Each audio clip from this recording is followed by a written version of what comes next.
हमर पापा पलंग दादिया सुतने वाला कोई नहीं। अरे सैया मिलल परदेसिया माजा लुटने वाला, सैया मिलल परदेसिया माजा लुटने वाला कोई नहीं। अरे सैया मिलल परदेसिया माजा लुटने वाला कोई नहीं। सैया मिलल परदेसिया माजा लुटने वाला कोई नहीं। अरे मेरे पापा पलंग दादिया सुतने वाला कोई नहीं। लुटने वाला कोई नहीं। अरे मेरे पापा पलंग दादिया सुतने वाला कोई नहीं। आ कहेंगे तो बुरे लग जाए, अभी तो गाड़ी देवे मन नहीं करे तो गरिया देंगे। अरे सैया मिलल परदेसिया माजा लुटने वाला, सैया मिलल परदेसिया लुटने वाला कोई नहीं। अरे सैया मिलल परदेसिया माजा लुटने वाला कोई नहीं। सैया मिलल परदेसिया माजा लुटने वाला कोई नहीं। चलो कलकत्ता वह बाजार के जन जौरे जौरे,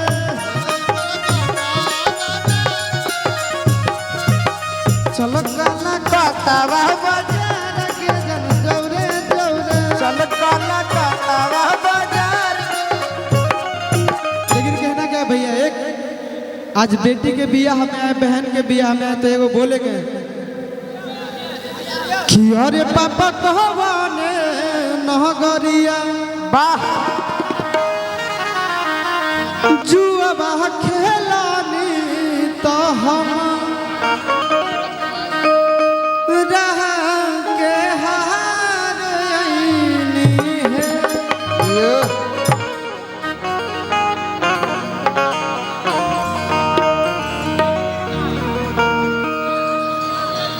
भैया आज जितना देर हम लोग डांस कर रहे हैं ना, यही 2-3 घंटा के बाद जो रोवाई वाला पल आएगा ना, काहे कि यही घर से एक बेटी जब विदाई होगी ना तो कलेजा फटेगा सबका।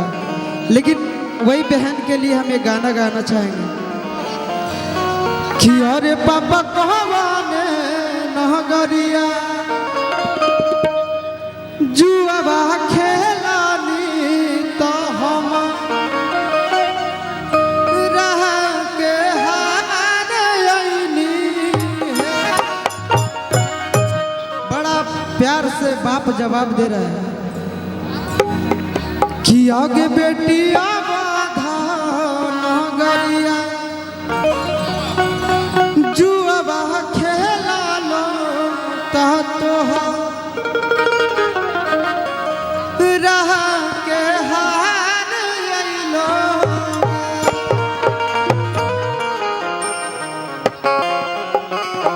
कहना क्या है किया हो पापा कवन नगरिया जुआ खेला लो तो हम रखे हार आइलो हो।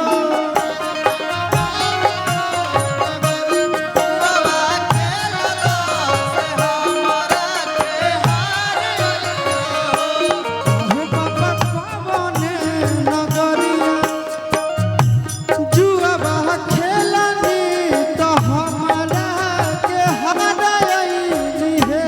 अरे पापा कवाने नगरिया जुआ खेलानी से हमारा के हार आईनी हो। कि अग बेटियों बाधा नगरिया जुआ खेलानी त तोहरा के हार आइनी गे। आगे बेटी आवाज़ा नगरिया जुआ खेलानी से तोहरा के हार आईनी है। अग बेटियों बाधा नगरिया जुआ खेलानी त तोहरा के हार आइनी गे। आगे बेटी आवाज़ा नगरिया जुआ खेलानी से तोहरा के हार आईनी है।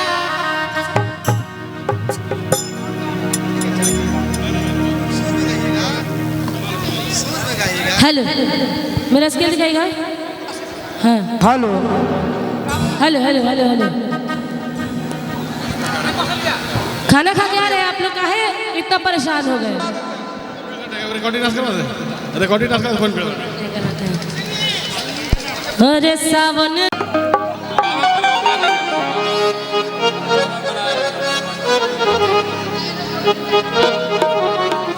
आप लोग ऐसे करोगे तो फिर प्रोग्राम बंद हो जाएगा।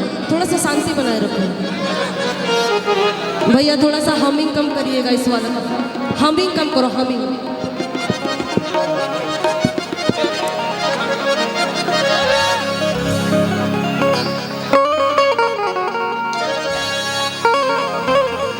किसो हेलो भैया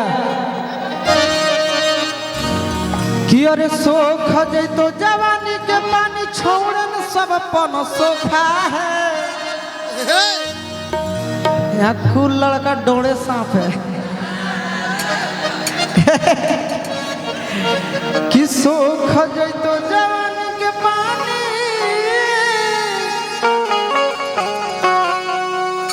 छोड़न सब पन सोखा है। कि प्यार मोहब्बत धोखा है, अभी पढ़ल मौका है।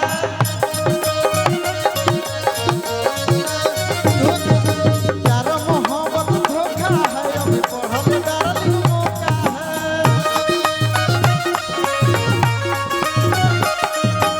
सोख जैतो जवानी के पानी छोड़न सब पन सोखा है।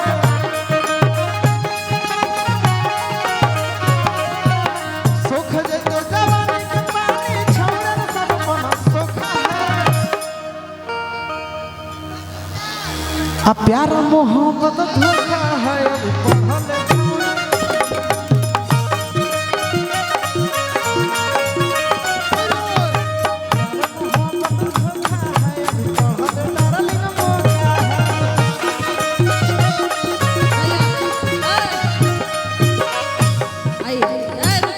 अरे लोहरी के तीन पाता, अरे लोहरी के तीन पाता, अरे तीनों के तीनों का चना रहे, तीनों के तीनों का चना रहे ना।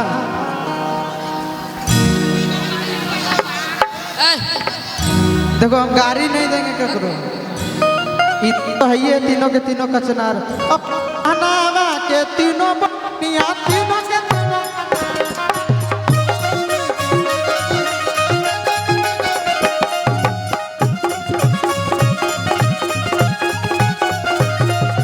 लहरी के तीन पाता,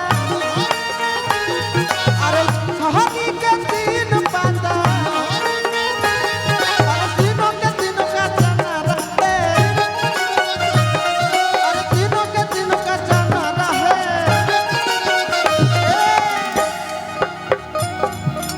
का है पन्ना जी, पन्ना जी इधर है क्या? तो जहाँ भी आवाज आ गई आपको सुनाई पड़ रहा होता, गाड़ी सुनने के लिए रेडी रहिए, क्या कि हम अपना में आए हुए हैं। अरे परनाई जी के तीन बहिनिया, अरे परनाई जी के तीनों बहिनिया, तीनों तीनों छिना रहे। अरे परनाई जी के तीनों बहिनिया, तीनों के तीनों छिना रहे।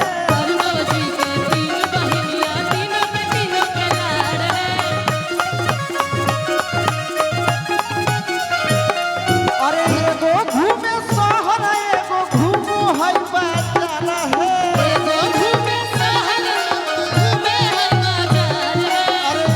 घूमे शहर, एगो घूमो है बाजार है।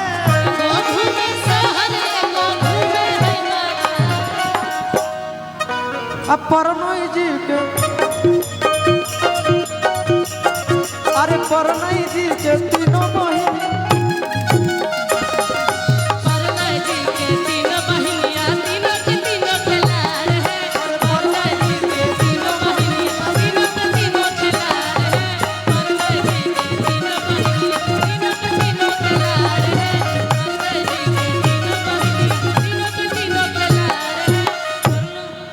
तीनों बहनिया बहुत अच्छा गाए ना। बहुत अरे पातर पातर पियावा के पातर कमरिया मजा आवेला। पातर पातर पियावा के पातर कमरिया मजा आवेला। आय हाय मजा आवेला जब धरे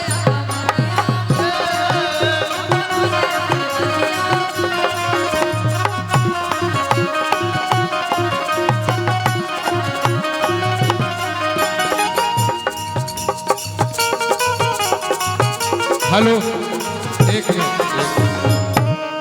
आशीष जी से मेरा आग्रह है कि हमारे छोटे भाई हैं और मैं इनसे गुजारिश करता हूं कि इनका जो गाया हुआ गीत हमको बहुत ही अच्छा लगा है कि भूख भूख लेटवा 12 है वो वाला जो गाना है इन लोगों को सुना के मग्न मुद कर दे। देखिए ओकरो से बढ़िया वो गाना सुनाते हैं कि अरे सैया मिलल परदेसिया मजा लुटने वाला